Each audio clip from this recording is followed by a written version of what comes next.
Terre Sainte aussi, on a célébré la journée mondiale des migrants et des réfugiés. Une messe dans la paroisse latine de Jaffa a rassemblé les fidèles originaires des 4 coins du monde, représentant les quelques 60 000 immigrés et réfugiés catholiques présents en Israël.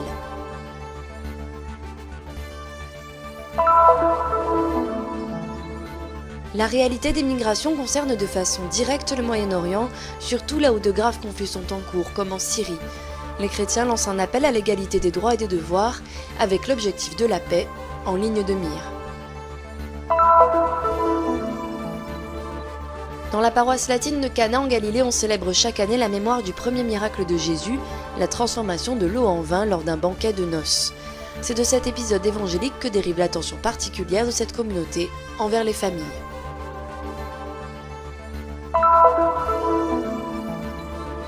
En la fête de la conversion de Saint Paul, nous proposons un sujet tiré du documentaire Saint Paul, apôtre des nations.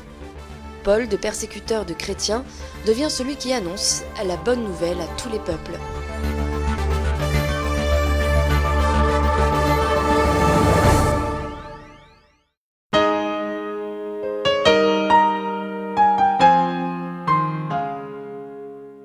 Ce qui anime les nombreux migrants et réfugiés est le binôme confiance-espoir et le désir d'un avenir meilleur.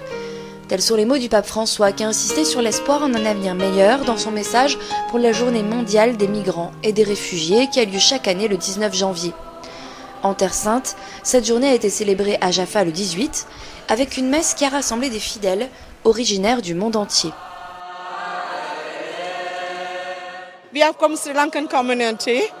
Nous sommes de la communauté du Sri Lanka. Je veux aider ma famille, mes enfants et mon mari et partager avec eux de belles choses.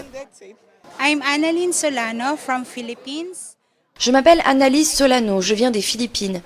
Je suis venue ici pour travailler comme auxiliaire de vie. Travailler ici nous donne la possibilité d'aider nos familles à rester au pays.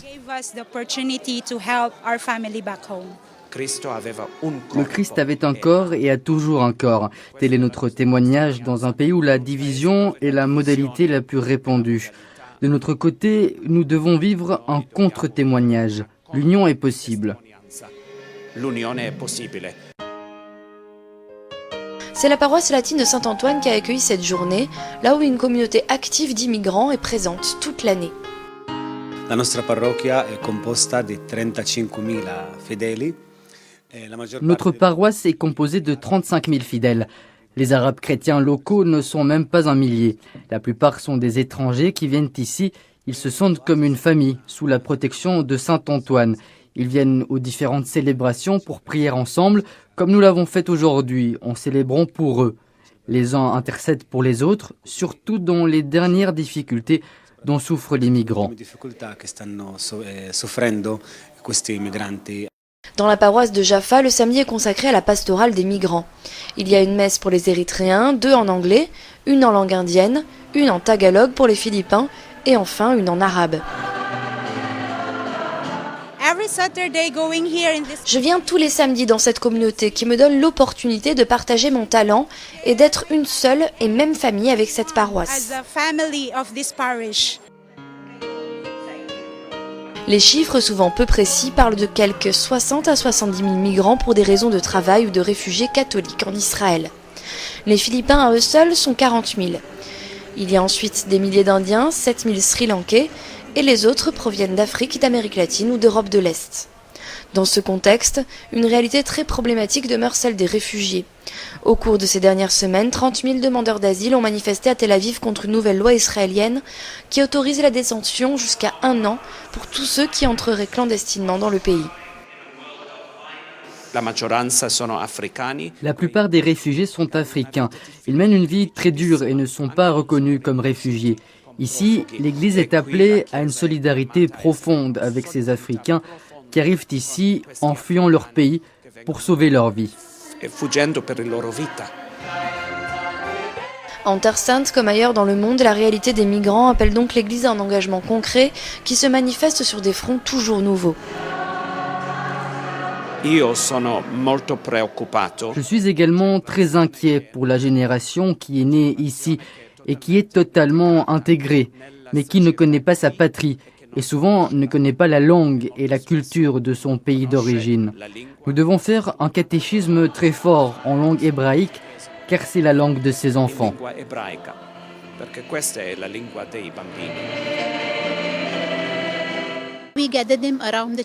Nous nous retrouvons à l'église, nous avons des moments de prière. Le vendredi, nous prions ensemble le chapelet. Nous essayons d'organiser une messe pour eux de cette façon. Nous essayons d'être une communauté.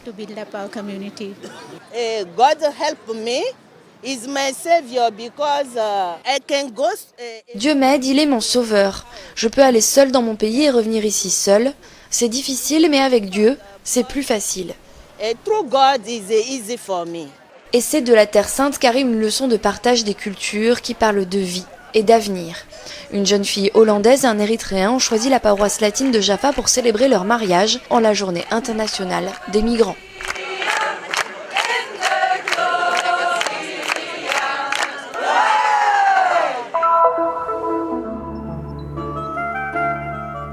Migrants et réfugiés, une réalité qui concerne de façon directe les chrétiens du Moyen-Orient, surtout dans les pays où de graves conflits sont en cours, comme en Syrie, où la guerre civile a provoqué pas moins de 130 000 morts et le déplacement de plus de 2 millions de personnes qui ont dû quitter le pays pour trouver refuge dans les pays voisins, et ce, uniquement en 2013.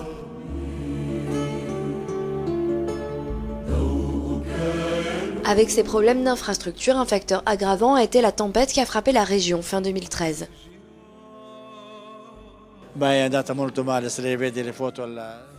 Cela a été très difficile, comme on peut le voir sur les photos, sur les images à la télévision.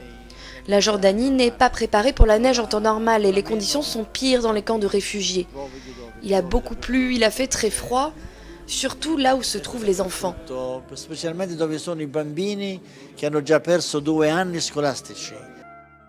L'année passée a été extrêmement difficile pour les chrétiens de Syrie, mais aussi dans d'autres régions du Moyen-Orient. Pour Monseigneur William Chomali, évêque auxiliaire de Jérusalem, il est nécessaire d'atteindre la maturité qui porte au respect des autres. Les chrétiens du Moyen-Orient font partie d'un seul et même corps d'Orient. Ils ne sont pas un élément étranger car ils sont ici depuis le 1er siècle et leur présence a perduré. Ils ont les mêmes problèmes que les autres, les problèmes économiques, de démocratie et de transparence. Les chrétiens syriens font partie du corps de leur pays. Les chrétiens veulent l'égalité dans la citoyenneté, ils veulent être égaux dans la souffrance mais aussi dans les conquêtes, dans les droits et dans les devoirs.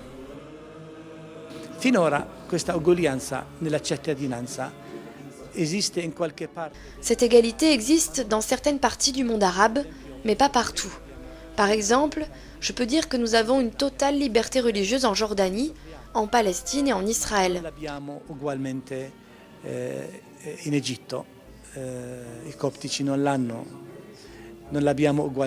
Mais nous ne l'avons pas en Égypte.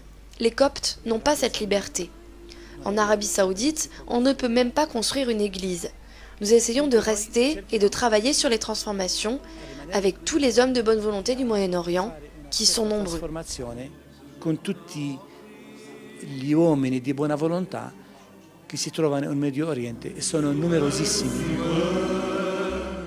Et de toutes les parties du monde arrivent des messages de paix, dont celui du pape François. La paix est un bien qui va au-delà des frontières, car c'est un bien de l'humanité tout entière.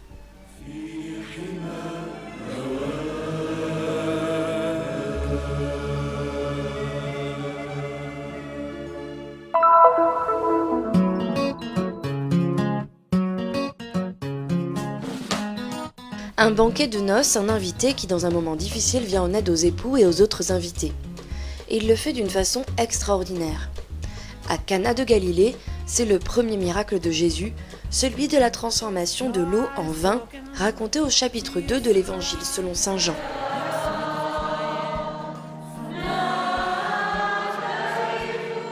En Terre Sainte, on fait mémoire de ce signe chaque année le dimanche après le baptême de Jésus. C'est une fête pour la paroisse latine de Cana, mais aussi pour toutes les familles chrétiennes de Galilée qui sont arrivées cette année de toute la région. Le 19 janvier, lors de la célébration eucharistique présidée par le custode de Terre Sainte, ces couples ont renouvelé leur promesse de mariage.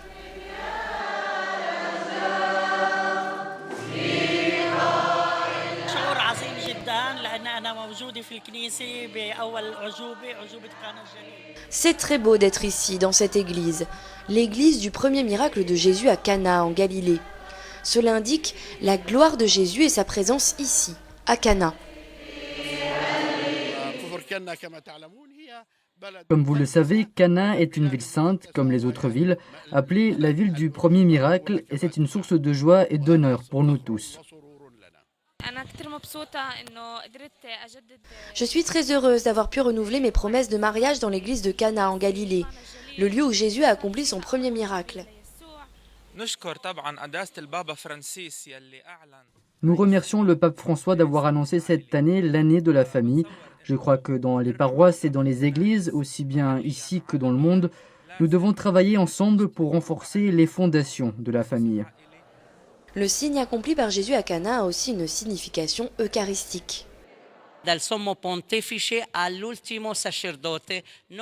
Du souverain pontife au dernier prêtre, dans la consécration, nous transformons le pain en corps du Christ et le vin en son sang. Ainsi, il y a ici une transformation substantielle. C'est pour cela que Saint Jean, dans son évangile, ne parle pas de premier miracle, mais de premier signe que Jésus fait ici en faveur des familles, de nos familles, ici et partout dans le monde. 18 000 habitants à quelques kilomètres de Nazareth, le village de Cana de Galilée est connu pour ce premier signe accompli par Jésus, la transformation de l'eau en vin. La communauté catholique locale est composée de 145 familles qui vivent en contact étroit avec les chrétiens des autres églises. Une paroisse certes petite mais très active et qui ressent fortement le don que représente le fait d'avoir été le témoin du premier miracle du Christ.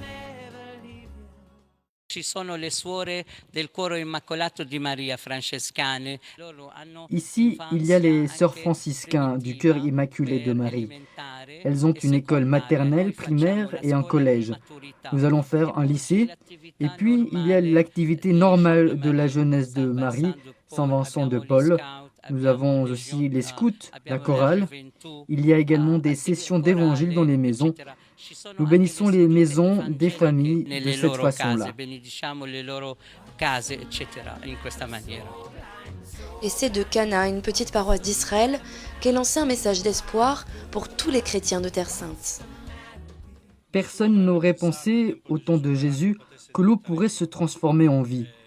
Dans la Bible, le vin est le signe de la joie et de la passion.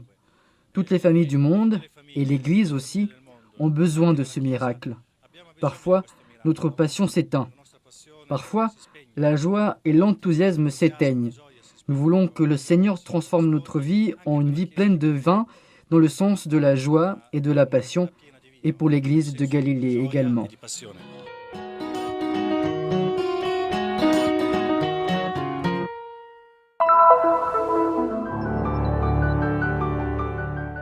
Paul, apôtre des nations.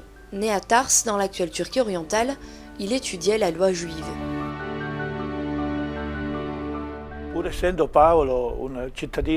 Et même si Paul était un citoyen provenant de la diaspora qui se trouvait hors de la Palestine, les souvenirs de Paul à Jérusalem sont très nombreux. Il admet lui-même avoir étudié la loi et la doctrine hébraïque à Jérusalem, au pied de Gamaliel, un maître des Écritures très connu.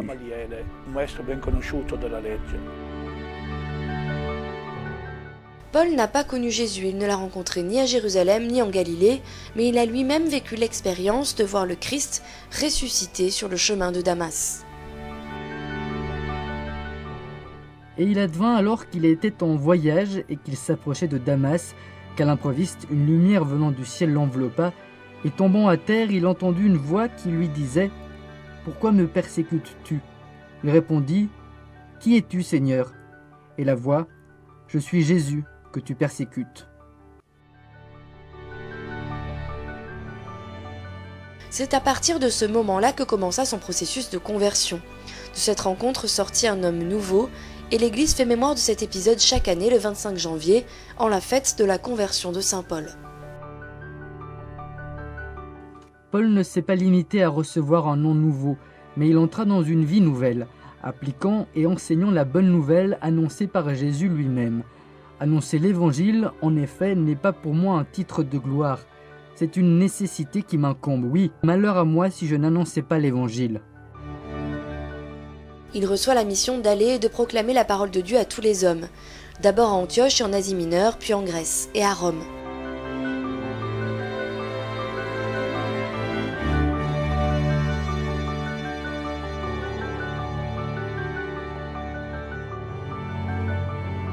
Paul est la figure la plus connue de la première génération chrétienne, au travers des lettres qu'il a lui-même écrites ainsi qu'à travers le récit de son histoire, raconté par saint Luc dans les Actes des Apôtres. J'ai été crucifié avec le Christ aussi, et ce n'est plus moi, mais le Christ qui vit en moi. Accusé de pratiquer une religion illicite, il est jugé et condamné à mort. Il meurt à Rome sur le lieu des Trois Fontaines. Plus tard, c'est toujours à Rome que fut édifiée la grande basilique de Saint-Paul hors les murs.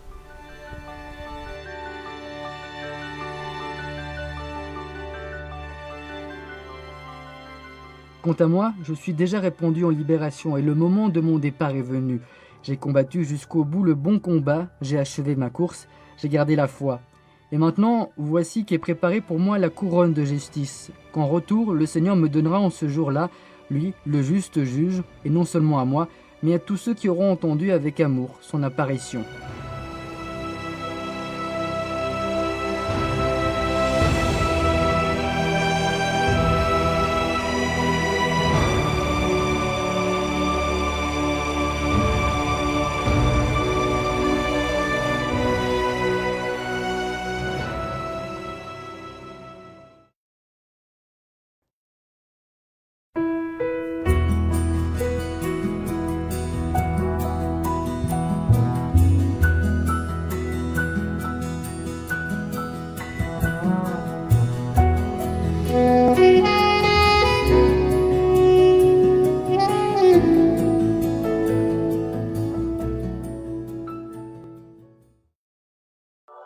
Nous sommes ici pour faire connaître la Terre Sainte, pour donner une voix et une visibilité à l'Église mère de Jérusalem, aux chrétiens locaux et aux lieux saints. Nous sommes ici pour raconter les histoires nombreuses et souvent oubliées de ceux qui vivent au cœur des difficultés avec foi et courage. Nous sommes ici pour porter au monde entier l'espérance de la terre de Dieu. Soutiens ceux qui œuvrent au nom de la custodie de Terre Sainte